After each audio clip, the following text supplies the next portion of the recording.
자, 11번부터 계속 보도록 하겠습니다. 자, 제연설비에서 배출기, 배출축 풍속은 몇 메타/세크 이하로 하여야 하는가라 있습니다. 자, 제연설비에는 이제 뭐 급기축, 급기축도 있고 배출축도 있는데, 자, 요렇게 이제 예를 들면 제연 구역이 있을 경우에, 자, 속풍기를 통해서 이렇게 닥터를 통해서, 자, 요렇게 이제, 배출을 시키죠. 네, 배출을 시킵니다. 요렇게. 배출을 시키는데, 자, 배출기, 이게 이제 배출기죠. 네, 배출기가 되겠습니다. 자, 배출기의 이제 흡입축은 어떻습니까? 배출기의 흡입축은 15m/s죠. 15m/s 이하로 유지를 해야 되고, 이하로. 그 다음에 배출축이 이제 배출기의 배출축. 자, 여기가 이제 이쪽은 이제 배출축이죠. 자, 배출기의 배출축은 이제 20m/s 이하로 이렇게 하도록 되어 있습니다. 자, 여기에서는 배출기 이제 배출축 풍속이기 때문에 배출기의 배출축 풍속이죠. 그렇기 때문에 이제 20m/s 이하가 되겠습니다. 그래서 이제 3번이 답이죠. 3번. 다음 12번. 자, 옥내 소화전 함에 설치하는 소방호스의 설치 방법으로 가장 적당한 것은 되어 있습니다. 자, 옥내 소화전 함에 설치하는 이제 소방호스죠. 자, 옥내 소화전입니다. 자, 옥내 소화전 함에 이제 호스. 네, 호스.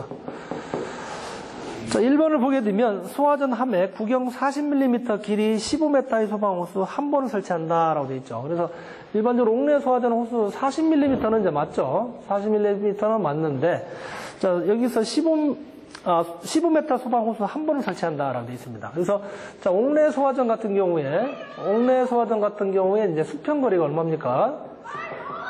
자, 수평거리가 이제, 자, 25m죠. 25m. 자, 25m이기 때문에, 자, 15m 한 개 가지고는 이제 안 되죠. 자, 2번. 자, 소화전 함에 구경 40mm, 길이 15m의 소방호스 두 번을 설치한다. 자, 15m, 여기 40을 이제 15m짜리 이제 곱하기 이제 두 번인데, 자, 이게 이론상으로는 15m, 실제상으로는 이게 맞습니다. 실제 같은 경우는 이제 어떻게? 자, 지금 우리 실제 옥내 소화전 함에는 40mm 호스를 15m 곱하기 두 번을 이렇게 하는데, 실제는 이렇다. 그런데 우리가 이제, 시험에서는 실제적인 내용을 적는 것이 아니고, 화제한 기준에 따른 문제이기 때문에, 일단은 2번은 이제 넘어가도록 하겠습니다. 자, 2번도 어떻게 보면 이제 실제적으로 답은 맞을 수 있습니다. 자, 근데 3번 보겠습니다. 자, 소방 호스는 소방 대상물의 각 부분에 물이 유효하게 뿌려질 수 있는 길이로 설치해야 된다라고 했습니다. 이게 바로 이제 우리가 이제 국가 화재 안전 기준에는 이렇게 되어 있습니다. 40mm 소방 호스는 40mm를 사용하고 어떻게 한다? 물이 유효하게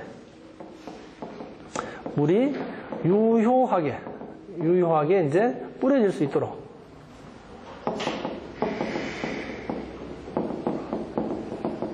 있도록 한다가 이제 정확한 답이 되겠죠. 자, 우리가 이제 일반적인 사항으로 봤을 때, 실제 사항으로 봤기 때문에 15m짜리 곱하기 두 분으로 이렇게 답을 한 친구들이 아마 많이 있었을 겁니다. 그래서 이제 답은 우리가 이제 법상에 이제 화재하는 기준으로 해야 되기 때문에 이제 물이 유효하게 뿌려질 수 있는 그러한 길이로 설치를 해야 된다. 결국은 자, 여기 같은 경우는 15m 곱하기 두 번이기 때문에 30m잖아요. 30m. 근데 우리가 법상으로는 이제 수평거리는 25m만 어떻게 유효하게 뿌려질 수 있으면 된다. 그래서 이제 답은 3번으로 하겠습니다. 자, 4번은 소화전 함에 구경 65mm, 길이 15m 소방호스 두 번을 설치해야 한다라고 하기 때문에, 자, 옥내 소화전은 이제 호스 구경은 이제 65mm가 아니기 때문에 이제 4번은 틀렸습니다. 그래서 3번으로 하겠습니다. 자, 그럼 13번 보도록 하겠습니다. 자, 콘루프 탱크에 설치하는 포 방출구 중 적합하지 않은 것은 되어 있습니다. 자, 여기 이제 콘루프 탱크가 있는데, 콘루프 탱크가 있습니다. 콘루프 탱크. 자, 우리가 이 콘루프 탱크 같은 주로 이제 유리 탱크죠. 유리 탱크. 자, 유료 저장고에서 이제 탱크를 붙일 때 이름이 이제 콘루프 탱크가 있습니다. 콘루프 탱크. 자, 콘루프 탱크 같은 것은 이제 영어로 이제 콘루프 탱크라 해서 CRT죠. CRT. 네. CRT라고 합니다. CRT. 그래서 콘루프 탱크.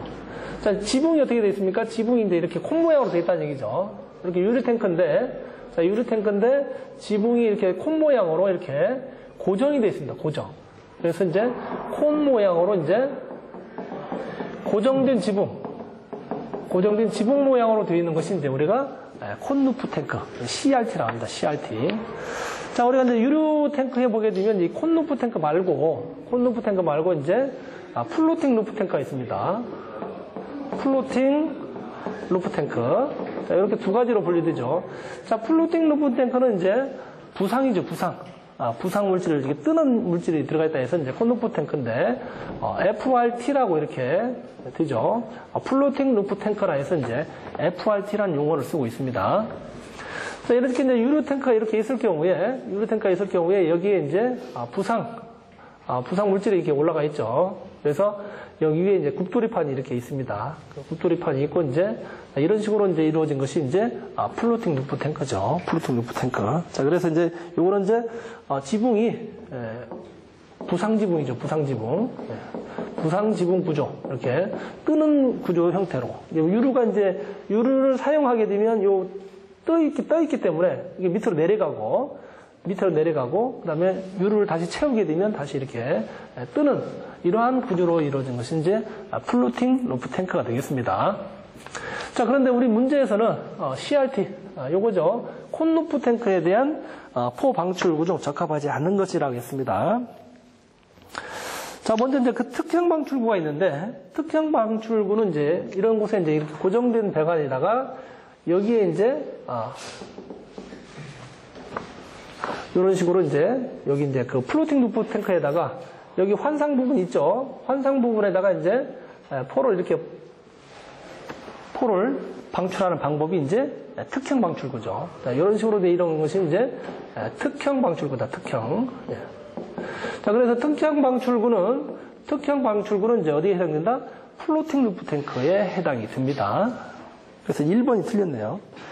자, 그다음 첫 번째 일형 방출구는 자, 이렇게 이제 그 배관이 가서 포가 있는데, 유리면 이렇게 있을 경우에 여기에 이제 폼통이 있습니다. 폼통. 이렇게 폼통이 있어서 폼을 만들어서 이렇게 폼통을 이용해서 이렇게 뿌려지는 방법이 이제, 요게 이제 일형이죠. 일형 방출구가 되겠고.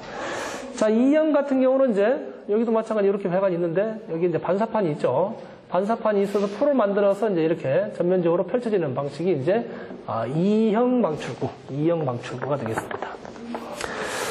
자, 그 다음에 이제 4번에 보게 되면 표면화 주입 방출구가 있는데, 자, 표면화는, 자, 예를 들면 이제 요 밑에다가 이제 방출구를 만들어서 포를 이렇게 위로 이렇게 떠서 유류 표면 밑에서 이렇게 포를 방출하는 방식이 이제 표면화 주입 방식이 되겠습니다. 요거는 이제 표면화.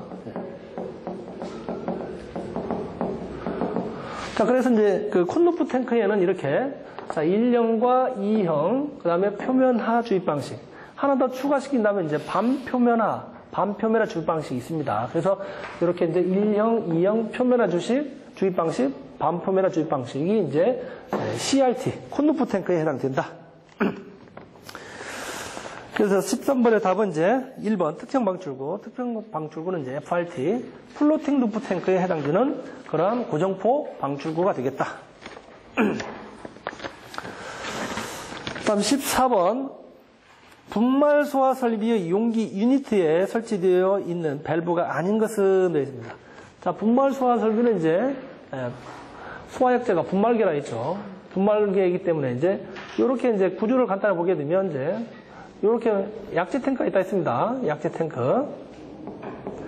자, 약제 탱크가 있고, 자, 약제 탱크에 분말을 이제 가압해주는, 이렇게 이제 여기에 이제 분말가루 들어가 있겠죠.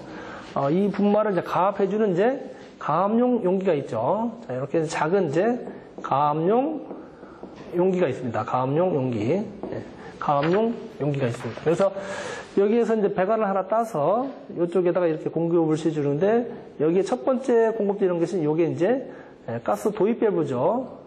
예, 가스 도입 밸브가 되겠습니다. 도입 밸브. 자, 그 다음에 여기 밑에서 하나 연결되는 게 요게 이제 클리닝 밸브죠. 예, 클리닝 밸브가 되겠고.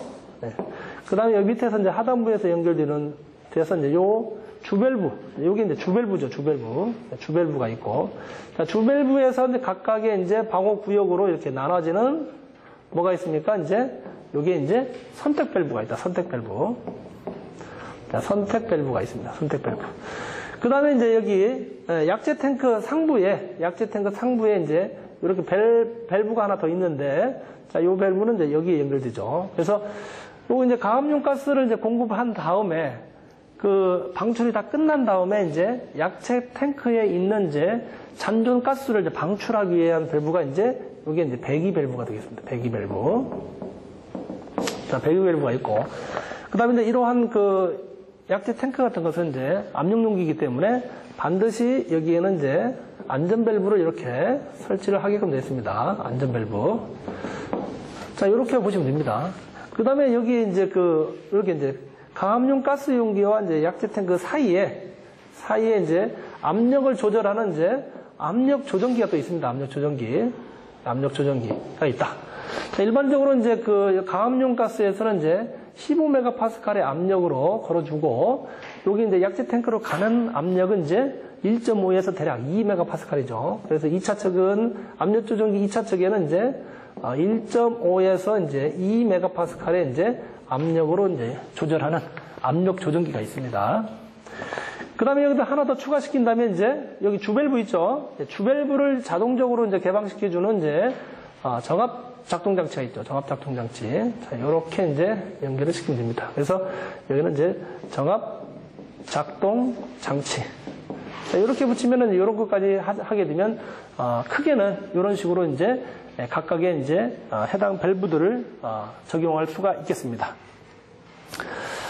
자, 여기서 이제 용기 유니티에 설치되어 있는 밸브가 아닌 것이 되어 있죠. 그래서 1번 클리닝 밸브. 자, 클리닝 밸브는 이제 여기 설치되어 있죠. 그래서 이제 클리닝 밸브는 이제 약재를 다 방출한 후에 분말 가루들을 그 이제 어디입니까? 밸브나 요러한 이제 분말 가루가 이제 체리하는 부분에 이제 남게 되면 여기 이제 수분에 의해서 이제 응고가 되죠. 응고가 되게 되면 이제 나중에 이제 재방출할 때 배관이나 이런 부분들을 이제 폐쇄하기 때문에 반드시 청소를 해주게끔 되어 있죠. 자, 그 다음에 안전 밸브 있죠. 안전 밸브. 자, 용기 같은 경우는 이제 고압 용기이기 때문에 반드시 안전 밸브를 설치를 해야 됩니다. 자, 3번 배기 밸브 있다 했습니다. 자, 잔존가스를 이제 방출해주는 배기 밸브가 있다. 자, 4번 시험 밸브 있죠. 시험 밸브. 자, 시험 밸브 같은 것은 어디에 쓰입니까? 스프링클러 설비에서 이제 헤드의 방사량과 방수 압력을 측정하기 위해서 설치하는 것이 이제 시험 밸브죠. 그래서 4번이 답이 되겠습니다. 다음 15번 보도록 하겠습니다. 다음 중 의료시설 2층에 설치되어야 하는 피난기구로 적합하지 않은 것은 되어 있습니다. 자, 1번을 보게 되면 공기안전 매트죠. 자, 의료시설 같은 것은 우리가 환자를 생각해서 이렇게 답을 구하라 했죠. 자, 공기안전 매트는 어떻습니까? 위층에서 떨어져야 됩니다. 떨어져서 이제 바닥에 설치되어 있는 매트에 떨어져서 피난할 수 있는 그러한 기구가 이제 공기안전 매트죠. 근데 이제 환자가 다시 또 이게 떨어진다는 것은 또 위험성이 많기 때문에 이제 공기안전 매트는 피난기구가 이제 의료시설에서 피난기구가 아니죠. 그래서 1번이 되겠고 1번이 답이네요.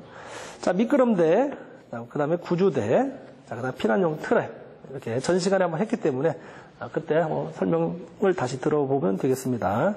그래서 15번의 답은 이제 1번 공기안전 매트가 답이 되겠습니다. 다음 16번 건식 스프링클러 설비에서 하향형으로 헤드를 설치할 때 다음 중 어느 것을 설치해야 되는가라고 되어 있습니다. 자, 일반적으로 이제 건식 밸브, 건식 스프링클러 설비 같은 것은 상향식을 헤드를 설치하게끔 되어 있습니다. 상향식 헤드. 건식 스프링클러 설비는 이제 상향식 스프링클러 헤드를 설치하게 되어 있는데, 부득이하게 이제 하향식 스프링클러를 설비하게 되면 어떤 걸 설치해야 되느냐? 자, 1번 드라이 펜던트. 바로 답이 나왔네요. 드라이 펜던트가 이제 바로 하향형으로 이제 설치할 수 있는 그런 헤드가 되겠죠. 자, 드라이 펜던트 같은 것은 이제 그 안에 질소 또는 이제 부동액으로 이렇게 충전을 해서 뭡니까? 동파 우려가 있는 곳에 설치할 수 있는 것이 이제 드라이 펜던트가 되겠습니다. 자, 2번 글라스 벌브는 이제 어떻습니까? 요건 이제 폐쇄형 스프링클러 헤드인데, 여기에 해당이 없죠. 다음 3번 메탈 피스는 없고, 4번 업라이트. 요거는 이제 업라이트는 상향형 헤드를 이제 업라이트라 하죠. 그래서 여기서 답은 이제 하향형으로 설치할 수 있는 것은 드라이 펜던트 타입이 되겠습니다. 다음 17번 보도록 하겠습니다. 전엽 방출 방식인 경우 할론 240이 소화약제를 방출하는 분사 헤드는 어떠한 상태로 방사되어야 하는가라고 되어 있습니다. 자, 어떻든 간에 계속해서 지금 할로겐 화합물에 대한 그 문제가 나오고 있기 때문에 일단은 봐야 될 것 같습니다. 규제는 이제 2020년부터 이제 규제가 들어가는데, 어떻든 간에 이제 지금 그 유지 관리 차원에서 계속 그 산업기사 시험에 이렇게 할로겐 화합물 소화에 대한 문제가 한두 번씩 나오고 있으니까 어떻든 계속 봐야 될 것 같습니다. 자, 전엽 방출 방식은 이제 밀폐된 방어 구역 안에 고정식으로 이제 배관 및 헤드를 설치해서 밀폐된 공간에 이제 방사해서 소화 작업을 할 수 있는 것이 이제 전엽 방출 방식인데, 자, 할론 2402 같은 경우는, 할론 2402 같은 것은 이제 비점이 높아요. 끓는 점이. 자, 끓는 점이 이제 높죠. 자, 끓는 점이 높다. 자, 비점이 대략 얼마냐면, 47.5도가 돼요. 47.5도. 예. 자, 47.5도. 비점이 끓는 점이 47.5도이기 때문에, 자, 할론 2402 같은 것은 상온에서 어떻게 존재하느냐면, 이제, 액상으로 이렇게 존재합니다. 액상으로. 상온에서 이제 액상으로. 끓는 점이 높기 때문에, 상온에서 액상으로 존재합니다. 그렇기 때문에 이제, 이렇게 이제 분무를 할 때 최소한 이제, 얘가 액상이기 때문에 이제 적상으로 분무를 하지 말고, 우리 국가화재안전 기준에 할론 2402 같은 것은 이제 무상으로 분무를 해야 된다라고 이렇게 되어 있습니다. 무상으로. 자, 참고로 이제 그 할론, 자, 1211 같은 경우, 1211이라고, 그 다음 할론, 자, 1401 있죠. 1401이 있습니다. 자, 요것 같은 것은 이제 비점이 낮습니다. 비점이 낮죠. 자, 할론 1212 같은 것은 얼마입니까? 마이너스 3.4도씨죠. 마이너스 3.4도씨고. 자, 근데 할론 1301 같은 것은 어떻습니까? 더 낮죠. 더 낮다. 그러면 이제 마이너스 57.8도씨죠. 57.8도씨. 자, 이렇게 이제 그 할론 12나 할론 1302 같은 것은 비점이 이렇게 낮기 때문에 우리가 이게 대기 중에 바로 나오게 되면 얘네들은 어떻게 된다? 기상으로 바로 되죠. 기체 상태로 바로 되기 때문에 얘네들에 대해서는 이제 별도로 이제 법을 지정을 안 해줬죠. 그래서 이제 할론 2402 같은 것은 비점이 높기 때문에 상온에서 이제 액상으로 존재하기 때문에 이제 무상으로 이렇게 뿌려주도록 이렇게 법상으로 화재안전 기준에 지정이 되어 있습니다. 자, 그래서 17번의 답은 이제 1번 무상이죠. 무상이 되겠습니다. 다음 18번 보도록 하겠습니다. 자, 간이 소화 연구 중 삽을 상비한 마른 모래 50리터 이상의 것 한 포의 능력 단위가 맞는 것은 되어 있습니다. 자, 우리가 이제 간이 소화 연구에는 이제 소화약제 유익 것이 있고 소화약제를 이용한 것이 있죠. 그래서 여기서 지금 얘기하는 모래는 어떻습니까? 소화약제 유익 것이죠. 유익 것. 자, 소화약제 유익 것에는 이제 두 가지가 있습니다. 자, 마른 모래하고, 자, 모래 해도 상관없습니다. 자, 마른 모래하고 이제 팽창질석 또는 이제 뭐 진주암이죠. 팽창진주암. 팽창질석 또는 이제 진주암이 되겠습니다. 자, 그래서 이제 이런 것들은 이제 단위를 지정을 해야 되는데, 우리가 이제 0.5단위 기준이 이제 0.5단위를 이제 기준으로 하고 있습니다. 0.5단위를 기준을 하는데, 마른 모래 같은 것은 어떻다? 삽을 상비하고 이제 50리터죠, 50리터. 자, 50리터 이하를 이제 0.5단위로 하고, 그 다음에 팽창 질석 또는 팽창 진주황 같은 건 어떻습니까? 삽을 상비하고 80리터죠. 80리터 같은 경우는 이제 0.5단위가 되겠다. 자, 그래서 18번은 이제 마른 모래 이제 50리터 이상, 이게 되면 이제 0.5단위죠, 0.5단위. 그래서 답은 2번이 되겠습니다, 2번. 자, 그 다음에 19번. 자, 포소화 설비 혼합 방법 중 맞지 않는 것은 되어 있습니다. 포소화 설비 혼합 방법. 자, 우리가 이제 포소화 설비에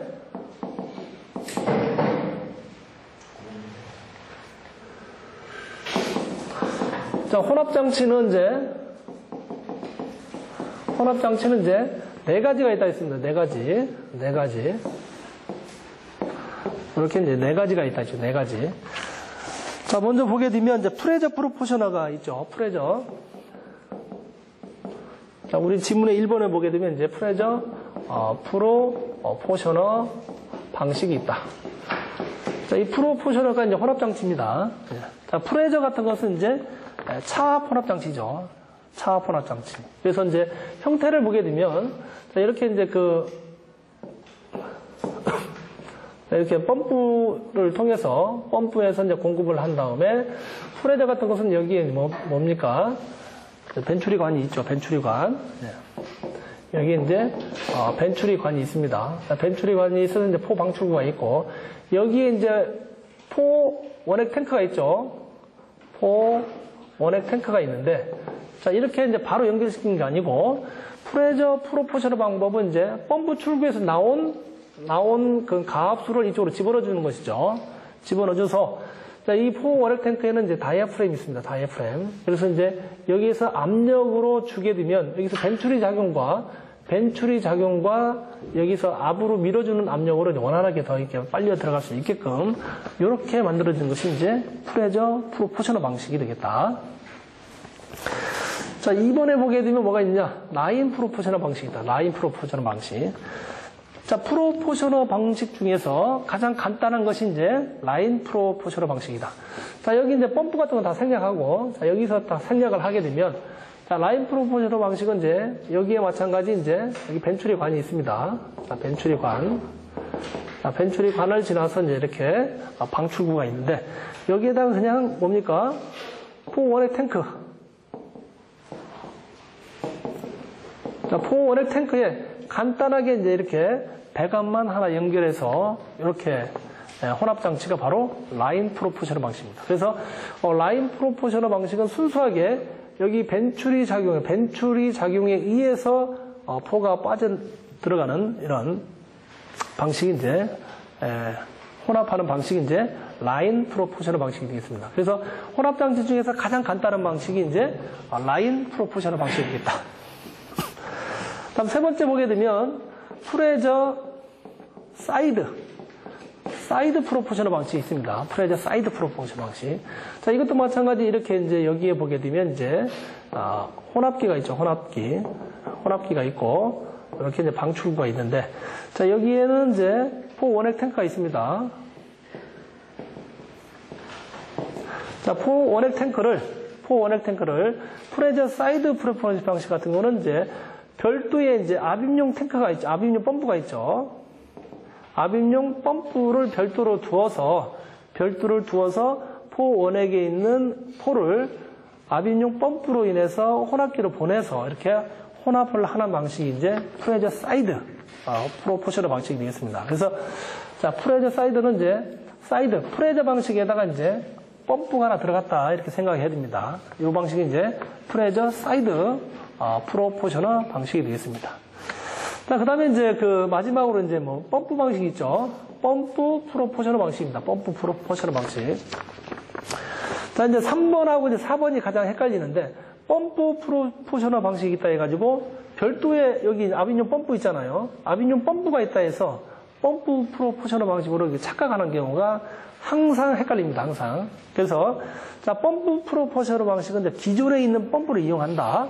기존의 가압 송수 장치를 이용한다. 이렇게 생각해야 됩니다. 그래서 자, 여기에서 이렇게 이제 펌프가 있죠. 자, 여기 펌프가 있습니다. 펌프가 이렇게 있으면은 이제 자, 여기 포 방출구가 있는데 자, 별도의 이제 펌프 출구 측에다가 바이패스 관을 하나 땁니다. 바이패스 관을 하나 따죠. 그래서 이제 여기에 이제 요 다시 펌프 입구 측하고 이제 이렇게 혼합한 다음에 다시 여기에다가 이제 포 원액 탱크를 연결한 방법이 되겠습니다. 자, 이렇게 탱크를 하고 자, 여기에 이제 혼합기가 있겠죠. 혼합기가 있고 그 다음에 요 혼합기하고 이제 포 원액 그 사이에 이제 뭐가 있습니까? 농도 조절 밸브를 이제 설치하는 방식이 이제 뭡니까? 펌프 프로포셔널 방식이죠. 그래서 이제 별도의 이제 어떻습니까? 펌프 가압송수 장치, 기존의 가압송수 장치 출구 측에다가 배관을 하나, 바이패스 배관을 연결을 해서 포 원액과 이렇게 혼합을 해서 다시 이렇게 공급하는 방식이 이제 펌프 프로포셔널 방식이다. 그래서 항상 3번 프레저 사이드 프로포셔널하고 펌프 프로포셔널하고 항상 헷갈리기 때문에 프레저 사이드는 별도의 압입력 펌프가 들어간다 생각하고 펌프 프로포셔널 방식은 기존의 펌프를 이용한다. 이렇게 반드시 머릿속에 집어넣어야 됩니다. 자, 그래서 포소화 설비 혼합 방법 좀 맞지 않는 것이 이제 4번이죠. 리퀴드 펌핑 프로포셔널 방식은 아예 없지요. 그래서 이제 답은 4번이 되겠습니다. 4번. 다음 20번 보도록 하겠습니다.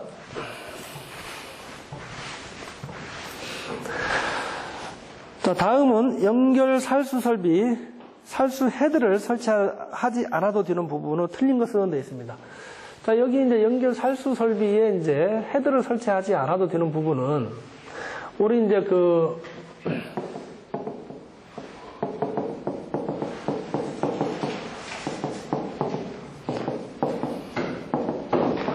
자, 헤드 설치 제외가 있는데, 자, 이거는 이제 우리가 이제 스프링클러 설비에 보게 되면, 헤드 설치 제외 부분이 있죠. 헤드 설치 부분. 그 대부분의 이제 동파와 이런 게 물과 이제 직접적으로 반응하지 않는 부분. 이런 부분들은 이제 쉽게 이해할 수 있고, 그 다음에 이제 천정 속에다가 이제 천정 반자에다가 이제 헤드를 설치해야 되는데, 그 천정 속이 이제 불연제냐, 중불연제냐, 이거에 따라서 이렇게 이제 또, 거리가 있죠. 그래서 이제 연결 살수 설비 이제 헤드도 마찬가지 설치 제의 사항이 있는데 자, 스프링클러 설비하고 거의 비슷하다라고 이렇게 이해를 하면 되겠습니다. 자, 1번을 보게 되면 천장 및 반자가 불연재료 유의 것으로 되어 있고 천장과 반자 사이 거리가 0.5m 미만인 부분. 자, 이거는 헤드를 설치하지 않아도 되죠. 자, 이렇게 있습니다. 천장이 있는데 자, 여기에다가 이제 헤드를 설치하죠, 이렇게. 자, 헤드를 설치하는데, 천장과 반자 사이. 자, 여기 이 사이가 이제 뭘로 되어 있다? 불연재료로 되어 있다. 자, 불연재료로 되어 있고, 불연재 유의. 불연재 유의 것이에요. 불연재료. 자, 유의 것으로 되어 있고, 자, 불연재 유의 것이기 때문에 이 높이가 상당히 적어야 된다. 이 높이가. 그래서 이 높이가 이제 0.5m지. 이 높이가 이제 0.5m 이제 미만인 경우에는 0.5m 미만인 경우에는 이제 헤드를 설치하지 않아도 되죠. 네. 그래서 이제 불연재로 유의 것이기 때문에 이 거리가 상당히 낮아야 되겠죠. 자, 이렇게 이런 부분에는 이제 0.5m 미만인 부분에는 헤드를 설치하지 않아도 되죠. 2번 병원의 수술실, 응급처치실, 기타 이와 유사한 장소가 있죠. 자, 이거 병원의 수술실이나 응급처치실 같은 것은 이러한 전기기기도 많죠. 그 다음에 이제 전기기기도 많이 있기 때문에 물로 인해서 이제 소화를 하게 되면 어떻습니까? 환자들이 이제 감전에 이제 위험이 있기 때문에 이러한 연결 살수 설비에 이제 살수 헤드를 설치할 수가 없죠. 자, 그다음 3번을 보게 되면 발전실, 변압기, 기타 이와 유사한 전기 설비가 설치되어 있는 장소 되겠죠. 자, 이러한 발전실이나 이제 변압기, 기타 전기 설비가 있는 곳은 이제 전기 감전의 위험이 있기 때문에 이제 이렇게 이제 살수 설비를 이제 설치할 수가 없죠. 자, 그다음 4번. 펌프실, 보일러실, 현관 및 로비, 높이 10m 이상인 장소 등 기타 이와 유사한 장소가 되겠습니다. 자, 여기 이제 펌프실 같은 경우는 일반적으로 이제 물을 사용하는 장소이기 때문에, 이제, 스프링클러 설비를 이제, 뭡니까? 설치하지 않아도 되죠. 뭐, 항상 물이 있다라고 이제 전제하에, 물이 있다라고, 소화약제인 물이 있다라고 전제하에 되기 때문에, 펌프실 같은 것은 이제 헤드를 설치하지 않아도 되죠. 자, 근데 이제 이번에 이제 보일러실 있죠? 자, 보일러실 있습니다. 자, 보일러실 같은 경우는 이제, 어떻습니까? 헤드 설치 대상이 되죠. 여기는 이제 헤드를 이제 설치할 수 있습니다. 보일러실 같은 경우에. 자, 그리고 이제 현관 및 로비, 높이. 자, 현관과, 자, 로비가 있는데, 자, 현관과 로비 같은 경우는 이제 높이 제한이 있죠. 높이 제한이 몇 메다냐? 자, 이거는 이제 20m 이상입니다. 20m 이상. 자, 우리가 일반적으로 이제 고층 건물 같은 데 가보게 되면, 출입문 쪽에 이제 아트리움 형태로 천장 높이를 상당히 높이 주죠. 높이 주는데, 그 거리가 이제 20m 이상이게 되면 너무 높죠. 너무 높기 때문에 헤드에서 방수를 하더라도 원활한 이제 소화 효과가 이제 가능하지 않기 때문에 20m 이상에서는 이제 헤드를 설치할 수 없습니다. 헤드를. 자, 근데 여기 지문상에서는 얼마 되어 있습니까? 10m 이상이기 때문에 이제 여기는 헤드를 설치를 해야 되죠. 자, 그래서 이제 답은 4번이 되겠습니다. 자, 이외에도 보게 되면, 자, 여기 이 천장 속이 있는데, 자, 여기 속이 이렇게 이제 우리 지문처럼 불연제로 요일 것인 경우에는 이제 자, 0.5m. 자, 0.5m가 있죠. 근데 여기에 이제 뭐가 있습니까? 자, 이 거리가, 자, 여기가 이제 어떤 경우가 있습니까? 자, 불연재료가 되어 있는 거겠죠. 불연재료. 자, 천장과 반장과 이 재료가 전부 다 불연재료인 경우. 전부 다 불연재료인 경우에는 이제 2m 미만까지죠. 2m 미만까지 이제 헤드를 설치하지 않아도 되죠. 자, 전부 다 이제 불연재료일 경우는 이제 2m 미만까지 헤드를 설치하지 않아도 된다. 자, 그 다음에 이제 여기 조건을 보게 되면 이제 한쪽만 불연재료로 되어 있는 거죠. 한쪽만 불연재료로 되어 있는 경우가 있다. 한쪽만. 자, 한쪽만 불연재료로 되어 있는 경우는 얼마입니까? 한쪽만 불연재료로 되어 있는 것은 이제 1m 미만이죠. 1m 미만. 1m 미만인 경우는 이제 헤드를 설치하지 않을 수도 있다. 자, 이런 것은 이제 같은 내용이기 때문에 같이 알아두면 이렇게 좋죠. 자, 어떻든 간에 이런 문제, 이제 헤드 설치 제의 대상 문제는 스프링클러 설비하고도 거의 유사한 문제이기 때문에 여러분들 좀 반드시 기억을 좀 하셔야 되겠습니다. 자, 이렇게 해서, 올해 2014년도 이제 마지막 4회 때 시험을 치는 산업기사 문제 풀이를 마치겠습니다.